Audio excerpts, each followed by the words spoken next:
Bon, on n'arrête pas le progrès au Québec. C'est de plus en plus incroyable. Deux articles dans la même journée, 8 septembre. Journal de Québec. Abolir la sixième année pour contrer la pénurie d'enseignants. OK, on lit ça ensemble.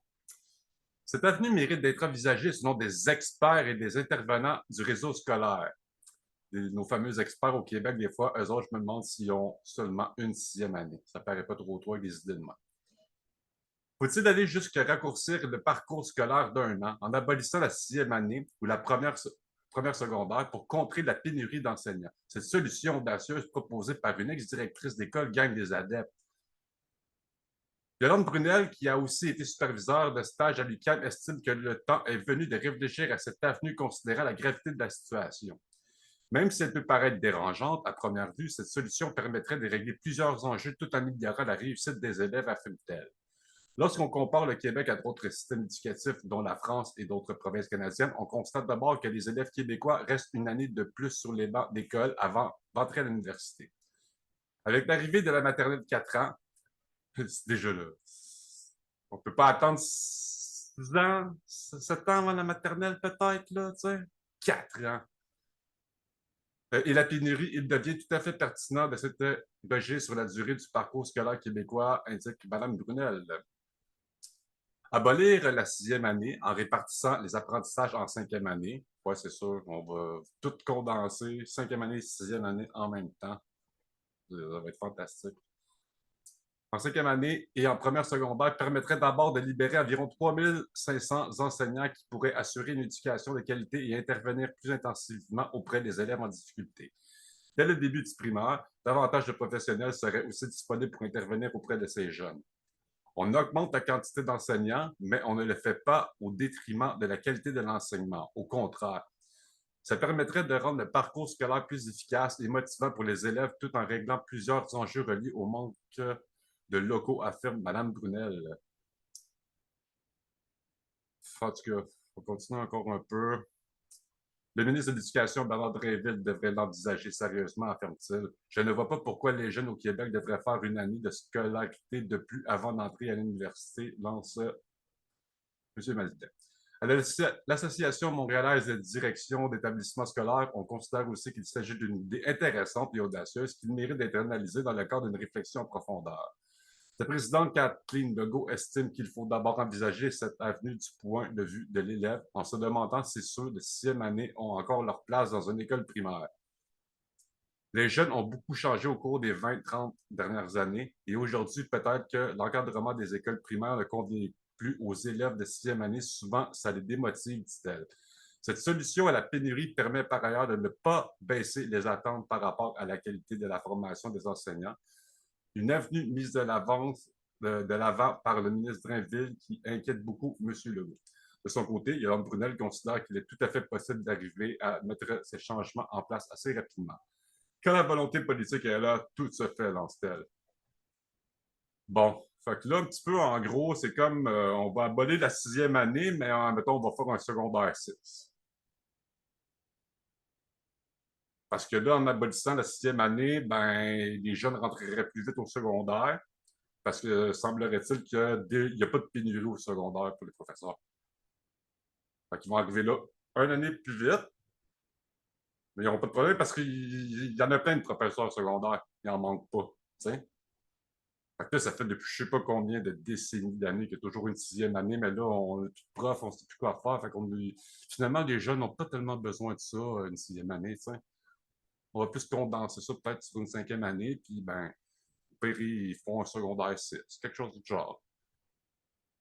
Bon, fait que là, ce qui me choque le plus, c'est qu'un autre, ça, c'est le Journal de Québec. Deuxième article publié la même journée, le 8 septembre, Radio-Canada. Pourquoi tant de bâtons dans nos roues? Se demandent des futures enseignantes.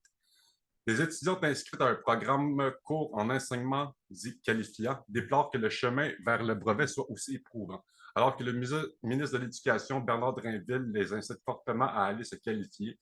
Délusionnés, elles remettent en question leur avenir professionnel. Donc, je ne dirai pas tout l'article au complet, Mais les seules options qui s'offrent à nous, ce sont le surendettement ou l'abandon de notre désir de devenir des enseignants qualifiés et reconnus. Fait que là, tu sais, il faut-tu vraiment un bac en lauréat, un baccalauréat à l'université pendant 2 ans, exemple pour le préscolaire?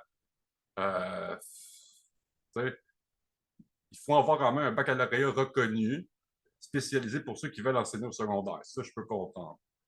Mais tu sais, en prenant des enfants là, de première année, deuxième année, troisième année, là, A, B, C, D, E, F, G, leur apprendre à compter les chiffres, tu sais, 1 plus 1 égale 2, 3 moins 1 égale 2.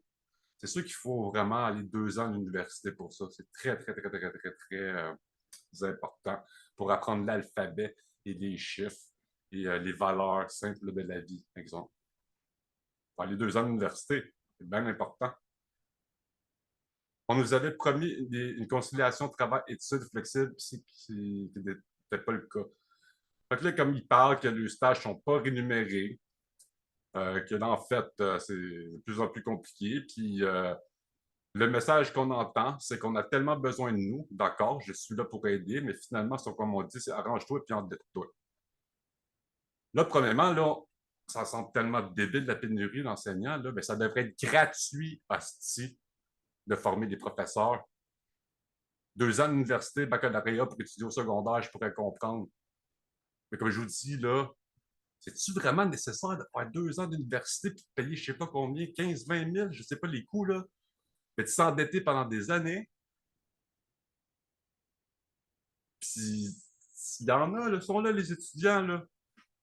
Là, ça a l'air que c'est ensuite on engage n'importe qui dans les écoles, là. Je sais pas si c'est vrai, c'est une rumeur, qu'il y a un gars qui a un secondaire 3 puis qui est quasiment en train d'enseigner en secondaire 5. Il y a plein de gens sur les réseaux sociaux qui parlent aussi, là, des gens qui viennent de France, qui sont francophones, de Belges. Ils veulent enseigner, c'est porte volontaire. Mais ils n'ont pas la formation requise pour enseigner au Québec. Il faut qu'ils aillent suivre un cours. OK. Fait que c'est ça. Toi, t'as une formation en France, tu vas enseigner, mais tu n'es pas capable d'être en première, deuxième, troisième année pour apprendre A, B, C, D, F, G. Sacrement! Fait que c'est ça. On lâche pas au Québec. On n'a pas d'enseignants, semblerait-il, mais il y en a plein qui se portent volontaires, qui sont déjà qualifiés, sont déjà à l'université, puis ils ont des stages non rémunérés, puis ça s'endette pour étudier. On n'arrête pas le projet, le progrès au Québec, franchement. C'est de mieux en mieux. On lâche pas. Ah oui, puis pour terminer, depuis plusieurs semaines, je vois ça aussi dans les médias. Est-ce qu'on devrait interdire les téléphones cellulaires en classe pour les jeunes? Oui, il me semble que c'est logique, puis ça, on devrait même pas se poser la question de nos jours. C'est que quand tu vas à l'école, tu te avec ton téléphone, on te le confisque. 1 mois. Les articles, est-ce que les professeurs auraient le droit de confisquer les téléphones aux jeunes? Oui, ça devrait être interdit. Ils sont déjà assez distraits dans la vie de tous les jours, problèmes de concentration, de plus en plus de problèmes d'apprentissage. D'avoir son téléphone en classe, là, il me semble que c'est une logique des choses, ça devrait être banni.